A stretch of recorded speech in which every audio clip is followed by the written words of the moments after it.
Hi friends, crazy ഹാംസിൻ്റെ മറ്റൊരു വീഡിയോയിലേക്ക് ഏവർക്കും സ്വാഗതം. നിങ്ങൾ ഏറെക്കാലമായി കാത്തിരുന്ന ഒരു വീഡിയോ ആണിത്. ഒരു ഹാം റേഡിയോ ഓപ്പറേറ്ററുടെ ഷാക്കിൽ അത്യാവശ്യം ഉണ്ടായിരിക്കേണ്ട ഒന്നാണ് ഒരു SWR കം പവർ മീറ്റർ. എന്നാൽ ഇത്തരം കൊമേഴ്സ്യൽ മീറ്ററുകൾ എല്ലാവർക്കും താങ്ങാവുന്ന വിലയിലല്ല കിട്ടുന്നത്. എന്തുകൊണ്ടാവാം ഇവയുടെ വില ഇത്ര കൂടിയിരിക്കുന്നത്? പ്രധാന കാരണം അതിലുപയോഗിച്ചിരിക്കുന്ന മീറ്റർ, സ്വിച്ചുകൾ, കണക്റ്റേഴ്സ് എന്നിവയുടെ ക്വാളിറ്റി തന്നെ. എത്ര വർഷം കഴിഞ്ഞാലും വളരെ കൃത്യതയായ റീഡിംഗ് തരുവാൻ ഇത്തരം മീറ്ററുകൾക്ക് സാധിക്കുന്നു. അതുകൊണ്ട് തന്നെ ഇത്തരം മെഷറിംഗ് ഇൻസ്ട്രുമെൻറ്റുകൾക്കെല്ലാം താരതമ്യേന ഉയർന്ന വിലയാണുള്ളത്. അതുകൊണ്ട് ചെലവ് കുറഞ്ഞ രീതിയിൽ ഒരു SWR കം പവർ മീറ്റർ ഉണ്ടാക്കുക എന്നാണ് എൻ്റെ ലക്ഷ്യം. ഹോംബ്രൂ റേഡിയോകളായ മൈക്രോ ബിറ്റക്സ്, ഈസി ബിറ്റക്സ്, VUQRP മുതലായ ഉപയോഗിക്കുന്ന സുഹൃത്തുക്കൾക്ക് ഇത് വളരെ ഉപകാരപ്രദമാവും. ഏതൊരാൾക്കും മനസ്സിലാവുന്ന രീതിയിൽ അതിലളിതമായാണ് ഞാനിതിൽ പ്രതിപാദിക്കുന്നത്. ഒരു ഇലക്ട്രിക് സർക്യൂട്ടിലെ പവർ അളക്കുന്നതിനായി അതിലൂടെയുള്ള കറണ്ടിൻ്റെ അളവും അതിൽ കൊടുക്കുന്ന വോൾട്ടേജിൻ്റെ അളവും കിട്ടിയാൽ വോൾട്ടേജും കറണ്ടും തമ്മിലുള്ള പ്രോഡക്റ്റ് ആയിരിക്കും അതിലെ പവർ എന്ന് പറയുന്നത്. ഈ ചിത്രത്തിൽ കാണിച്ചതുപോലെ ഈ ബൾബ് ഉപയോഗിക്കുന്ന പവർ എന്ന് പറയുന്നത് അളക്കുവാനായി ഒരു അമ്മീറ്റർ സീരീസായും വോൾട്ട്മീറ്റർ പാരലായും കണക്ട് ചെയ്തിരിക്കുന്നു. ചില ഹൈ പവർ സർക്യൂട്ടുകളിൽ അമ്മീറ്റർ സീരീസായി കണക്ട് ചെയ്യുന്നതിന് പകരം ഒരു കറണ്ട് ട്രാൻസ്ഫോമർ CT, വോൾട്ടേജ് അളക്കുവാനായി ഒരു പൊട്ടൻഷ്യൽ ട്രാൻസ്ഫർ PT എന്നിവ ഉപയോഗിക്കുന്നു.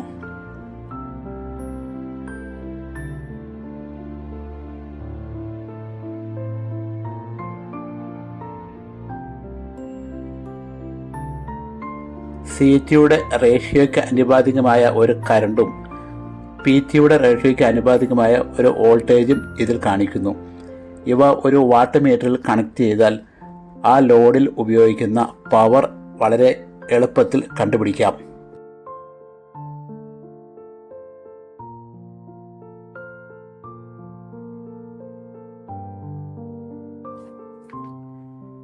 ലീനിയർ ആംപ്ലിഫയറിൽ നിന്ന് ആൻറ്റിലേക്ക് പോകുന്ന മെയിൻ വയറാണിത്. ഈ വയറിലൂടെ പോകുന്ന പവർ ഔട്ട്പുട്ട് ഇതാണ് ആൻറ്റിനയിലെത്തുന്നത്. ഇത് അളക്കുവാനായി ഇതിലൂടെ പോകുന്ന കറണ്ട് അളക്കുക, അതുപോലെ ഇതിനെ ക്രോസുള്ള വോൾട്ടേജ് അളക്കുക.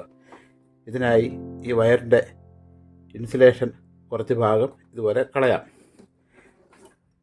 ഇതിൻ്റെ സെൻട്രൽ കോറിലൂടെയുള്ള കറണ്ട് ഫ്ലോ എത്രയെന്ന് മെഷർ ചെയ്യുക.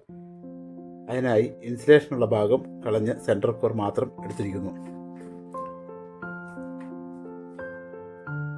ഈ സെൻട്രൽ കോറിനുള്ളിലൂടെയുള്ള കറണ്ട് ഫ്ലോ അളക്കുവാനായി ഇവിടെ ഒരു കറണ്ട് ട്രാൻസ്ഫോമർ എന്നുള്ള രീതിയിൽ ഒരു അറേഞ്ച്മെൻറ്റ് ഉണ്ടാക്കി എടുക്കാം. സെൻട്രൽ കോറിനുള്ളിലൂടെ ഒഴുകുന്ന കറണ്ടിന് ആനുപാതികമായ ഒരു വോൾട്ടേജ് ഈ വൈൻഡിങ്ങിൽ ഉണ്ടാകുന്നു.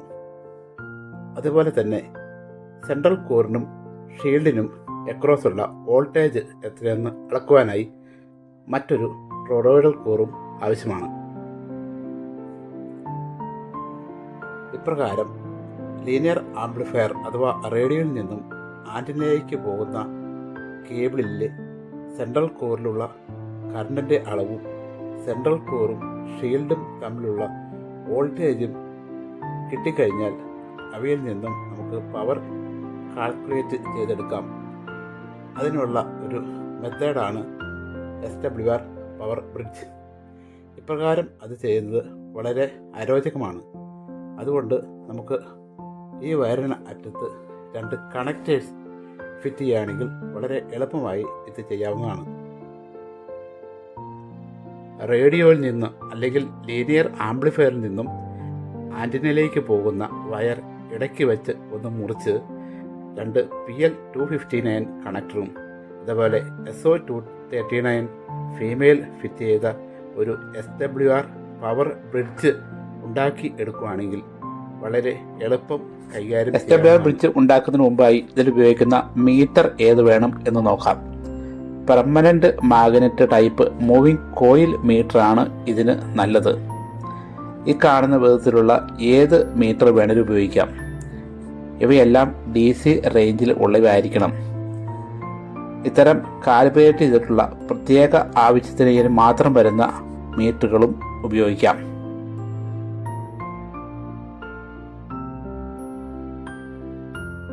SWR കം പവർ മീറ്ററിൻ്റെ പ്രധാനപ്പെട്ട ഭാഗമായ SWR ബ്രിഡ്ജ് ഇനി നിർമ്മിക്കാം. അതിനായി ആദ്യം ഒരു ബോക്സ് സെലക്ട് ചെയ്യുക. അതിൽ 2 SO239 കണക്റ്റേഴ്സ് പിടിപ്പിക്കുന്ന രീതിയിൽ കോപ്പർ ക്ലാഡ് ബോർഡിൽ തുളച്ച് എടുക്കുക.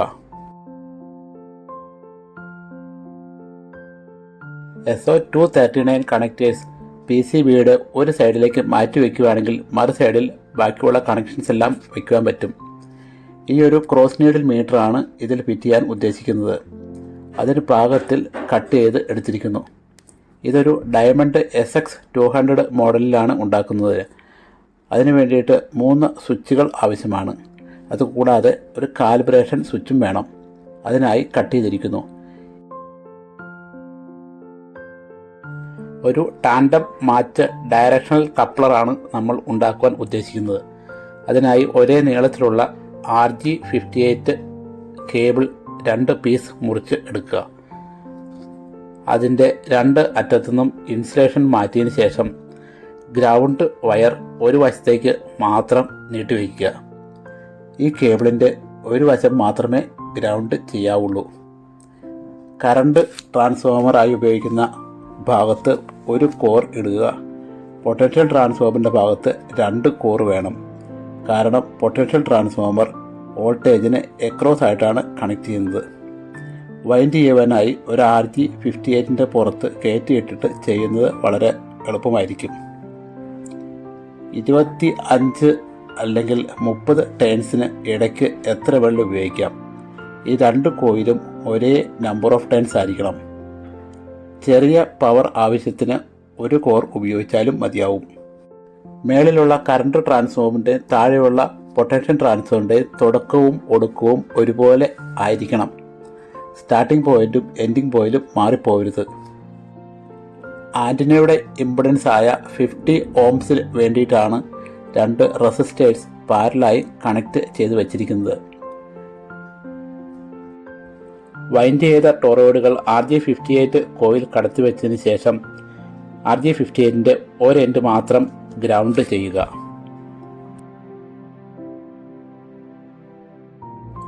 CT കോയിലിൻ്റെയും PT കോയിലിൻ്റെയും സ്റ്റാർട്ടിംഗ് പോയിന്റ് ഗ്രൗണ്ട് ചെയ്യുക. റിമൈനിങ് പോയിന്റുകൾ സർക്യൂട്ടിലുള്ളതുപോലെ തന്നെ കണക്ട് ചെയ്യാൻ പ്രത്യേകം ശ്രദ്ധിക്കുക. ഇപ്പോൾ ഒരു റേഡിയോ കണക്ട് ചെയ്ത് അതിൽ നിന്ന് കിട്ടുന്ന വോൾട്ടേജ് DC മീറ്ററിൽ കണക്ട് ചെയ്താൽ അതിൻ്റെ നീഡിൽ 0 പൊസിഷനിലിരുന്ന് വിറച്ചുകൊണ്ടിരിക്കുന്നത് കാണാം.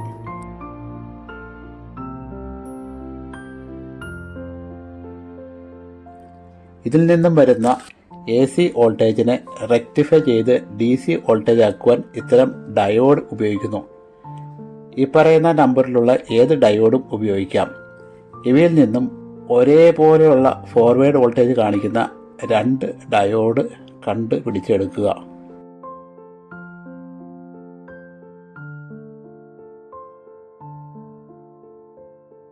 ടാൻഡം കപ്പിളിൽ നിന്ന് വരുന്ന AC വോൾട്ടേജിനെ റെക്ടിഫൈ ചെയ്ത് ഈ കപ്പാസിറ്റർ ഉപയോഗിച്ച് ഫിൽട്ടർ ചെയ്തെടുക്കുന്നു.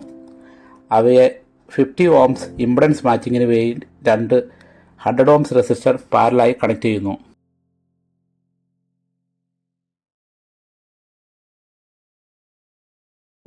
ഫുള്ളി അസംബ്ലിങ് കഴിഞ്ഞ ടാൻഡം മാച്ച് കപ്ലർ ബോക്സിൽ പിടിപ്പിക്കുന്നതിന് മുന്നേ മൊത്തത്തിൽ ഒന്ന് പരിശോധിക്കാം. ഇതിൻ്റെ 2 അറ്റത്ത് കാണുന്ന ഡയോഡിൽ ഫോർവേഡ് വോൾട്ടേജ്, റിഫ്ലക്റ്റഡ് വോൾട്ടേജ് എന്നിവ കാണിക്കും. ഇവയെ ഒരു മീറ്ററിലിട്ട് കൊടുത്തതിന് ശേഷമാണ് റീഡിങ് കാണിക്കുന്നത്. അതിനായി പല പ്രീസെറ്റുകളും സ്വിച്ചുകളും ആവശ്യമുണ്ട്.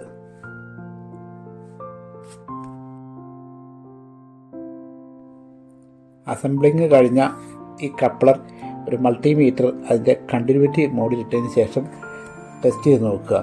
RG58 സെൻട്രൽ കോറുകൾ തമ്മിൽ കണ്ടിന്യൂറ്റി ഉണ്ടാവണം.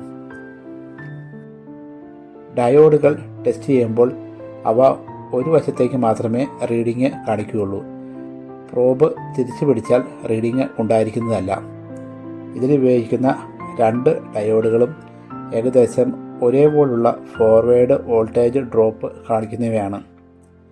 ടാൻഡം മാച്ച് കപ്ലിംഗ് ഒരു സിമ്മട്രിക്കൽ സർക്യൂട്ടാണ്. അതിനാൽ ഇൻപുട്ടും ഔട്ട്പുട്ടും തിരിച്ചു കൊടുത്താലും ഒരേപോലുള്ള റീഡിംഗ് ആണ് കാണിക്കുക. എല്ലാ കണക്ഷനും കൊടുത്തതിന് ശേഷം 50 ohms ടെർമിനേഷന് വേണ്ടി ഉപയോഗിച്ചിരിക്കുന്ന റെസിസ്റ്ററിന് അക്രോസ് അതിൻ്റെ വാല്യൂ ചെക്ക് ചെയ്താൽ 0 ohms ആയിരിക്കും കാണിക്കുക. എന്തുകൊണ്ടെന്നാൽ CT വയൻഡിങ് അതിനെ ഗ്രൗണ്ട് ചെയ്തിരിക്കുന്നു. പണി പൂർത്തിയായ ടാൻഡം ബ്രിഡ്ജ് കപ്ലർ നമുക്ക് ടെസ്റ്റ് ചെയ്ത് നോക്കാം. അതിനായി ഏതെങ്കിലും ഒരു വശം ഇൻപുട്ടായും മറുവശം ഔട്ട്പുട്ടായും സെലക്ട് ചെയ്യുക. ഇൻപുട്ട് തീരുമാനിച്ചതിന് ശേഷം ഈ QRP മൈക്രോബിറ്റക്സിൻ്റെ ഔട്ട്പുട്ടിൽ നിന്നും വരുന്ന 5 വാട്ട് പവർ ടാൻഡം ബ്രിഡ്ജിലേക്ക് കണക്ട് ചെയ്യുക. SWR ബ്രിഡ്ജിൻ്റെ മറ്റൊരു വശം ആൻറ്റിനയിലേക്കാണ് കണക്ട് ചെയ്യേണ്ടത്. ഇതിനായി ഒരു വശം റേഡിയോ എന്നും മറുവശം ആൻറ്റിന എന്നുമുള്ള ഒരു ലേബൽ പതിപ്പിച്ച് വയ്ക്കാം. ടെസ്റ്റിങ്ങിന് വളരെ സൗകര്യത്തിന് വേണ്ടിയാണ്. ഇനി മൾട്ടിമീറ്ററിൻ്റെ നെഗറ്റീവ് പ്രോബ് ഗ്രൗണ്ടിൽ കണക്ട് ചെയ്യുക. പോസിറ്റീവ് പ്രോബ് വെച്ച് ഡയോഡിൻ്റെ ഓരോ അറ്റത്തും മാറി മാറി ടെസ്റ്റ് ചെയ്യാം. PTT എടുത്ത് മൈക്കിലൂടെ സംസാരിക്കുകയോ അല്ലെങ്കിൽ ഊതുകയോ ചെയ്യുക. അപ്പോൾ SWR ബ്രിഡ്ജിൻ്റെ ഒരു ഡയോഡിൽ കൂടുതൽ വോൾട്ടേജും മറുവശത്ത് കുറഞ്ഞ വോൾട്ടേജും കാണാം. കൂടിയ വോൾട്ടേജ് കാണുന്ന ഭാഗമാണ് ഫോർവേഡ് പവറായി എടുക്കേണ്ടത്. കുറഞ്ഞ വോൾട്ടേജ് കാണുന്ന ഭാഗം റിഫ്ലക്റ്റർ പവർ ആണ് കാണിക്കുന്നത്.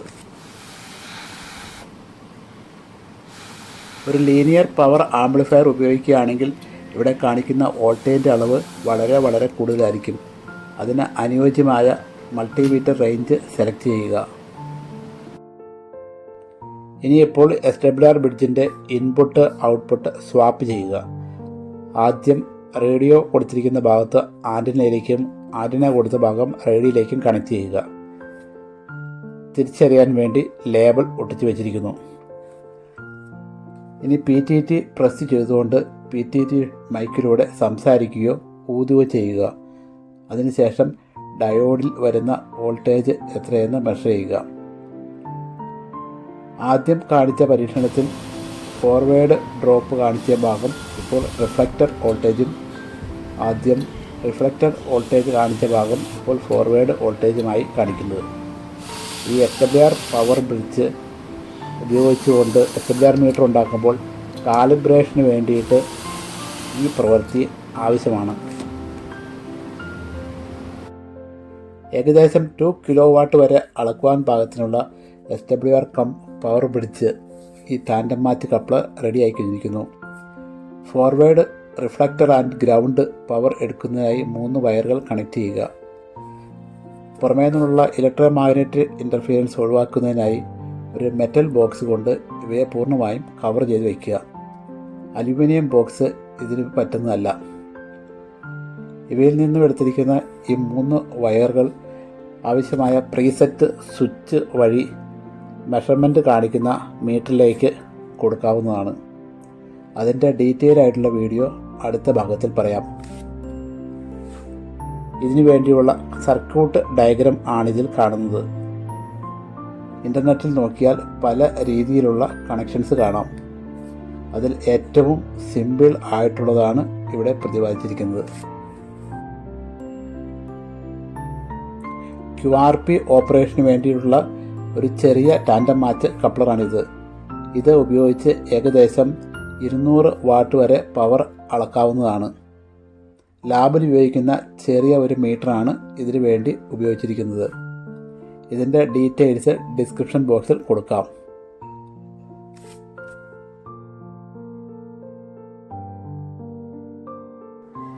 കിഡ്സ് ആൻഡ് സ്പെയർസ് എന്ന കമ്പനിയുടെ ഈ ടാൻഡം ബ്രിഡ്ജ് കപ്ലർ ഓൺലൈനിൽ വാങ്ങുവാൻ കിട്ടുന്നതാണ്.